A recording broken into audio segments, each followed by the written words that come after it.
మిత్రులారా, నిన్న ఒక వీడియో వైరల్ అవుతూ ఉన్నది. బీహార్ రాష్ట్రంలోని పాట్నా రాజధానిలో బీపీఎస్సీ టీఆర్ఈ ఫోర్త్ అభ్యర్థుల క్రాస్ ఓటింగ్ని తొలగించాలని చెప్పేసి నిరసన చేస్తున్న నిరసనకారులకు మద్దతుగా 6 సంవత్సరాల బాలుడు రావడం, ఆదిత్య కుమార్ 1వ తరగతి చదువుతున్న ఆదిత్య కుమార్ అతని గలం విప్పాడు.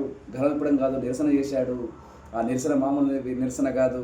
అతను మాట్లాడిన తీరు చూస్తుంటే మరో భారతదేశంలో మరో భగత్ సింగ్, రాజ్గురు, సుఖదేవ్, సుభాష్ చంద్రబోస్, ఉద్ధమ్ సింగ్ లాంటి మహనీయుల వారసత్వం వచ్చిందని చెప్పేసి అనిపిస్తూ ఉన్నది. ఒక 6 సంవత్సరాల బాలుడు ఈ దేశంలో జరుగుతున్న, ఈ రాష్ట్రాలలో జరుగుతున్న భ్రష్టు పట్టిన విద్యా వ్యవస్థని ప్రశ్నించడం అంటే మామూలు విషయం కాదు. అలాంటి ఆదిత్య కుమార్ గొప్ప పోరాటతత్వం ఉందని చెప్పేసి మనకు అనిపిస్తూ ఉంది. ఆ పోరాట వారసత్వాన్ని ఈ దేశంలో ఉన్న యువత తెలుసుకోవాల్సిన అవసరం ఉంది. జనరేషన్ జెడ్ గురించి తెలుసుకున్న జనరేషన్ ఆల్ఫాలో 6 సంవత్సరాల బాలుడు ఈ విధంగా ప్రశ్నించడం అనేది ఒక గొప్ప సూచిక.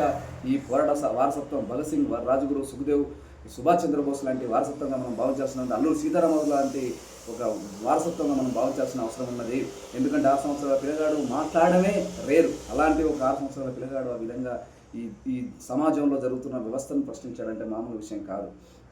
కాబట్టి నా పిల్లలు ఉన్నారు, నా పిల్లలు అతనికన్నా చాలా పెద్ద పిల్లలు ఉన్నారు. అయినా కానీ నా పిల్లలకి ఆ స్పిరిట్ రాని పరిస్థితిలో ఉంటాయంటే అతని పిల్లగాడు అని అనలేము. ఎందుకంటే ఒక ఆదర్శంగా చూడాల్సిన బాధ్యత ఉన్నది. అంత దేశం మీద, రాష్ట్రాల మీద, ప్రజల మీద, నిరుద్యోగుల మీద ఆ విధమైన మాటలు మాట్లాడడం అంటే బుల్లెట్లకు భయపడేది లేదు, లాఠీలకు భయపడేది లేదు అని చెప్పేసి అనడం అంటే అది ఒక పోరాట స్ఫూర్తి.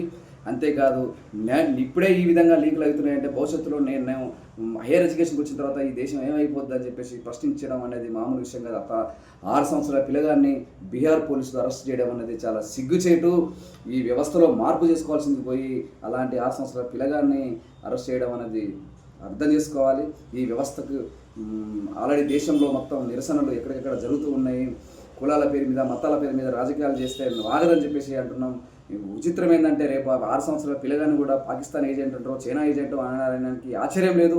అలా అంటగట్టే ప్రయత్నం జరుగుతుంది. కానీ ఆదిత్య కుమార్ని మనందరం అతని నుంచి పోరాట స్ఫూర్తి నేర్చుకోవాల్సిన అవసరం అది. ఈ దేశానికి ఒక ఆదర్శంగా 6 సంవత్సరాల పిల్లగాడు పోరాటం చేశాడు. ఆ పోరాట స్ఫూర్తిని మనందరం కూడా గుర్తించాలని చెప్పేసి కోరుకుంటున్నాను. ధన్యవాదాలు. ఇంక్లాబ్ జిందాబాద్.